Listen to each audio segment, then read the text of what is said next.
With all the doubt surrounding the Chicago Bulls from both national media, fans, and everything in between, we're going to ask the question today, are the Bulls starting to become underrated? We're also going to look at Giannis Antetokounmpo's upcoming contract situation, and many Bulls fans now asking, could Giannis Antetokounmpo become a Chicago Bull? We're going to talk about all that and more right after this. You are now tuned in to Chicago Bulls Central, your number one place for all Chicago Bulls news and content.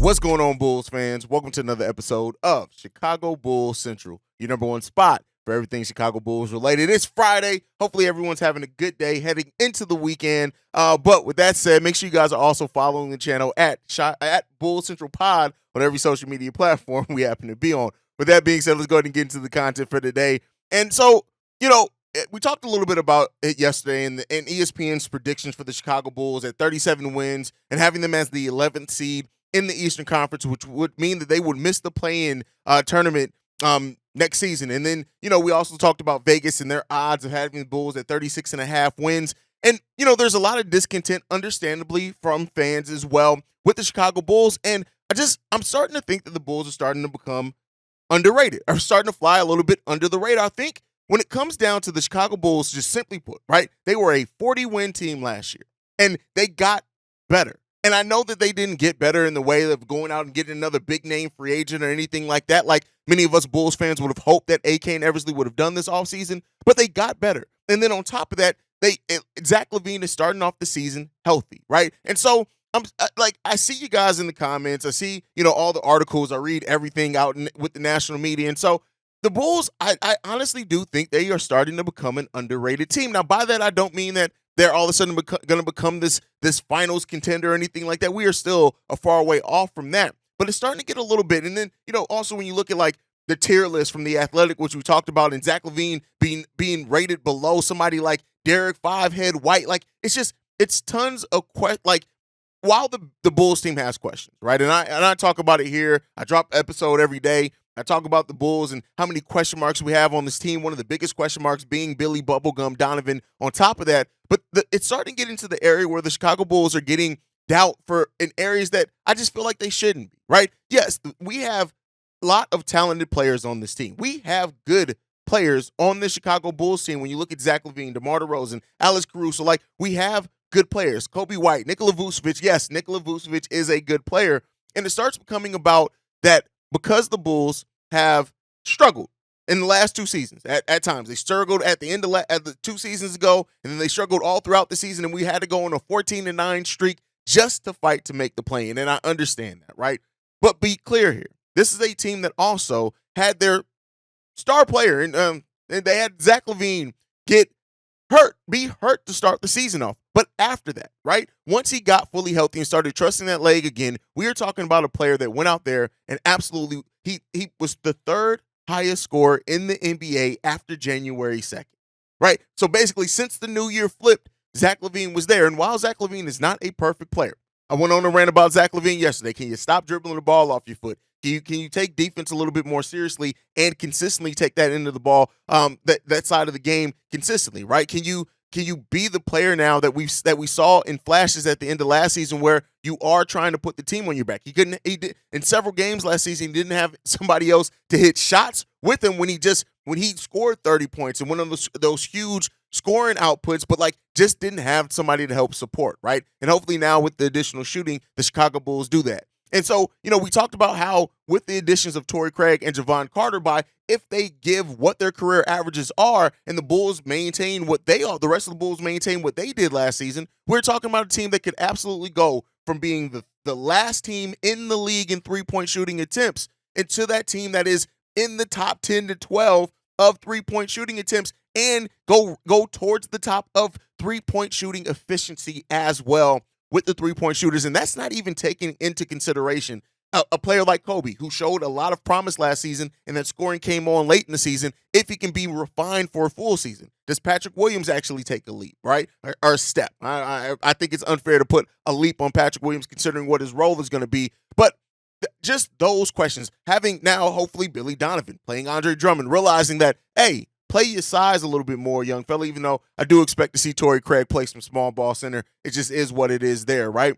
And so the doubt around the Chicago Bulls, I understand the doubt, right? You can have doubt around a team without necessarily starting to undercut them and underrate them. And that's where we're starting to see the Bulls. Now, it's of their own doing. Let me be clear. The way that the Chicago Bulls have disappointed, it is their own doing of why they sit in this place, especially when you look at national media games, how the Bulls have just not fared well in national media games over the last 2 years, right? Honestly, a little bit more than that. So when it comes down to this Bulls team, right, I do think that they are starting to get to be to that underrated area, but I think that they're going to surprise some people this season. I know I've been saying that for quite a while, but like just looking at the raw numbers of it in the margins, right? The Bulls lost so many games last season, not even because, yes, they played bad, especially defensively at times, but not just that. Just because they did not take a modern number of three-point shooting attempts. Their percentages were good, but because they didn't take the number of attempts, they lost those games. That can be directly contributed to why the Bulls lost a lot of games. And so the fact that you had a team that was a 40-win team that got better, right? That absolutely got better. And that's not to say the other teams in the Eastern Conference didn't get better as well. But when you look at things like the Milwaukee Bucks, yes, the Milwaukee Bucks are probably still the best team in the Eastern Conference. But then you still look at the Boston Celtics, right? This is a team that, yeah, they went out and got Kristaps Porzingis, and I like Kristaps, and I like how healthy he's been. But now you're moving Derek White potentially into their starting point guard role, right? And they lost a lot of their identity by players like Grant Williams and Marcus Smart leaving. That was their identity. And so to see how they're going to overcome that, yes, you can put talent on paper, but how it comes together is a little bit different, right? And so, we'll see. Can Robert Williams stay a little bit healthy? We don't know what's still going on with Malcolm Brogdon and his injury, right? How much are they going to have to rely on him? There's questions with every team in the Eastern Conference. And really, while some of the teams in the Eastern Conference absolutely got better, and while I'm really looking at the Pacers, I think the Pacers are going to be a team that surprises a lot of the teams in the Eastern Conference stayed relatively the same. You look at the Philadelphia 76ers. We don't even know what that team's going to look like, what the morale of that team's going to be, how that team's culture, chemistry, or anything's going to be, right? You look at the Cleveland Cavaliers. That's a team that, you listen, Evan Mobley or anybody else hitting another step in their development, they can literally go from being 4th seed last year to being the 1 seed. Like, I really like that Cleveland Cavaliers roster. I doubted them coming into last season. I ain't going to doubt no more. The New York Knicks, the New York Knicks are gonna win a lot of regular season games. They're a Tom Thibodeau coach team, but again, they have their own struggles as well. The Brooklyn Nets, that's gonna be a young, scrappy team as well. The Atlanta Hawks, they got a new coach in there. We'll end up seeing the Miami Heat. We don't know what that roster is gonna look like. All I'm saying is this: the Toronto Raptors that were below us in the standings last season.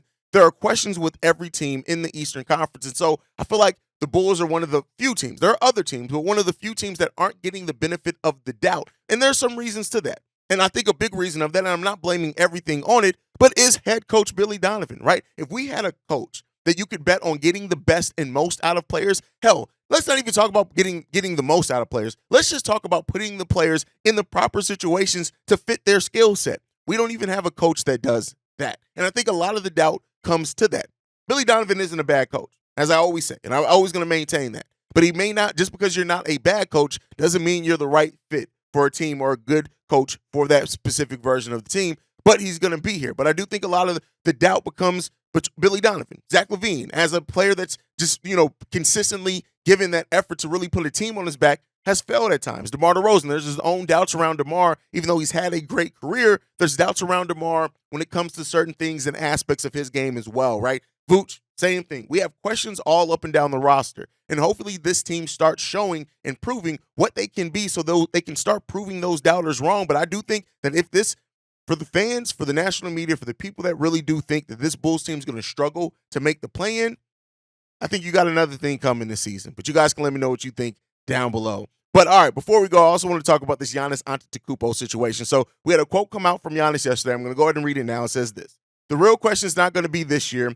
Number-wise, it doesn't make sense. But next year, next summer, it will make more sense for both parties. Even then, I don't know. I would not be the best version of myself if I don't know that everybody's on the same page. Everybody's going for a championship. Everybody's going to sacrifice time away from their family like I do. And if I don't feel that, I'm not signing." Now, Giannis Antetokounmpo can opt out. He has a player option for the 2025-26 season. so he can become a free agent as early as the summer of 2025. This has set a lot of Bulls fans to ask. We got last summer Giannis Antetokounmpo saying, "Hey, I've always thought about playing for the Chicago Bulls. You never know what may happen in the future." And Bulls fans have now taken that to say, "Oh, well, Giannis said he wants to play for the." That's not necessarily what he said, but he can opt out in the summer of 2025. Now, that summer, the Bulls also can have $86 million in cap space. But let's be realistic in that. That would mean that the Bulls don't re-sign DeMar DeRozan or Patrick Williams, which we know that, especially with this team, that's likely to happen. Now, one can say that the Bulls, if they are planning to go after Giannis in the summer of 2025, they could set up their contracts and stuff in a way, and they may have already done that quietly. When you look at the 3-year contracts they gave out, a lot of those players will become 1-year expiring contracts. And as we know in the NBA, if you are willing to move some of your contracts to just clear the books, right, not necessarily looking to get equal value back because you're going after a free agent, it can happen. But the Bulls not retaining Patrick Williams, not retaining DeMar DeRozan, not retaining Andre Drummond, and other players as well on that, you have to ask yourself the question then, are the Bulls going to be set up in the best situation to try to make a run for Giannis Antetokounmpo at that time? The only players that the Bulls currently have on the books in the summer of 2025 is Zach LaVine, Nikola Vucevic, Kobe White, Ayo Dosunmu, Javon Carter, Dalen Terry, and Julian Phillips. That's it. Those are the only players the Bulls currently have slated to be contracted to the team at that point in time. So the Bulls, theoretically, Lonzo would be off by then. Alex Caruso would be off by then. Torrey Craig would be off. Terry Taylor, Matt Thomas. Why is he listed on this cap table? He's been gone. Carlik Jones, all off the books at that point in time, right? So the Bulls can theoretically make an offer, right? They can get in that position to make an offer. The question that you have to ask yourself is, are the Chicago Bulls, would they be able to put a team around Giannis Antetokounmpo at that point in time that he would look at that and say, this is a better option for me than staying with the Milwaukee Bucks? Now, keep in mind, his option in that 2025-26 season is $51 million. Now, he wouldn't get that out in the open market. I guess he could theoretically, depending on how the salary cap rises over that time. But that's where the Bulls sit. And I know a lot of Bulls fans are getting their hopes up, thinking, hey, this could be a possibility, stuff like that. I like to be realistic, and I don't want to get anybody's hopes up. The chances of the Bulls being in a situation to where Giannis would look at that team and say, this is the best team for me to go after and go and get a title and have everybody on the same page so that we can get a championship. At least right now, the outlook of that doesn't look likely. Now, things that could change that. Dalen Terry, Julian Phillips, Patrick Williams, Ayo Dosunmu, Kobe White, any one of those 5 players taking a considerable step and leap over that time, right? We are talking now about 2 summers from now. If any of those players are, hopefully 2 to 3 of those players take a huge step to where they are not necessarily star level players, but you see how they can fit in and be high level role players around a team with Giannis and Zach LaVine. That is maybe where you can start trying to factor yourself in, right? But the Bulls have to hope that between now and then that they really start looking like that team that can make that next step. So, we'll see. I don't want to poo-poo on anybody's dreams. I don't want to crap on anybody like hoping that the Bulls can get Giannis. I just like to be realistic in it. The Bulls can make a run.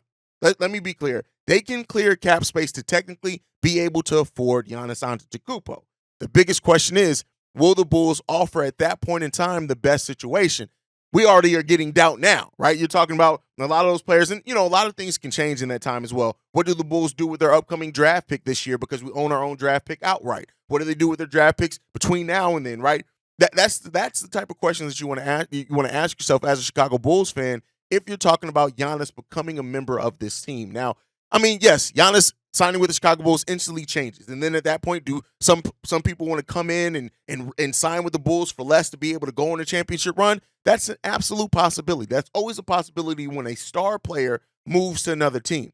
But you got to make yourself at least attractable. Attractable? Is that a word? Attractive to the star level player that you're trying to acquire. And the Bulls got some work to do in that. Now, AK and Eversley, hopefully they're doing their future projections, which I'm sure that they are. But we'll have to see, man. We'll just have to see. And so, again, I like to talk about everything, and I want to talk about those things because I know it's in the atmosphere of Bulls fans to talk and ask that question, can Giannis Antetokounmpo become a Chicago Bull? But I don't know, man. I just don't know. But before we go on that, let me know what your thoughts as well down below on the Giannis Antetokounmpo thing. The mailbag day is tomorrow, so this is your opportunity as well to get your thoughts off Giannis or any other player potentially joining the Chicago Bulls. Chicago Bulls being underrated. Let me know all that down below. But before we go, I do also want to talk about Kobe Bean Bryant getting his statue in LA. They announced the date of that's coming. I don't remember it off the top of my head, but what I will say is this: nobody deserves it more, and I'm glad to see that Kobe is getting celebrated in the way that Kobe needs. It also came out, they released the Mamba moments for the NBA 2K game, and that's beautiful as well. Like, Kobe deserves every bit of the accolades that he gets. And I've had my video, after Kobe passed and things like that. Like, when it comes down to it, Kobe Bryant is a legend. And in a time period where we still have a lot of the legends of the history of the NBA since it started, they're still around. And so that we lost somebody that young and what he could have meant to the game, it's wild. It's unfortunate, right? And I love to see Kobe celebrated for what he meant. Looks like the statue will be unveiled on February 8th, 2024, which is 2/8/24. So, that's great. And they also announced the announcement came at 8:24 a.m. So gotta love that, man. But yeah, Kobe deserves it. And he's an immortal in the game of basketball. He deserves everything, man. That comes his way, and the legacy of Kobe Bryant is just something that I'm glad that I got to see Kobe Bryant's whole career. Is what I can say for that, man. It's special, man. Just being able to see somebody go out and do it, and the work, effort, the mentality, everything that Kobe immortalized. Like, it's just powerful, right? And Kobe Bryant is always going to be somebody in this game that we always remember, we always look back towards, and so. That's my thoughts on that. You guys can let me know what you think on everything down below. That's it for today's episode. Make sure you guys are following the show at Bull Central Pod. You can send us any feedback, questions, comments, concerns, bullcentralpod@gmail.com. Lastly, if you want to leave a text message and our voicemail, the number to do so, 773-270-2799. We are the number one spot for everything Chicago Bulls related because of you guys. And like I like to end every episode on. Go Bulls. Love you guys. See red if you can, y'all. Peace. This has been a presentation of the Break Media.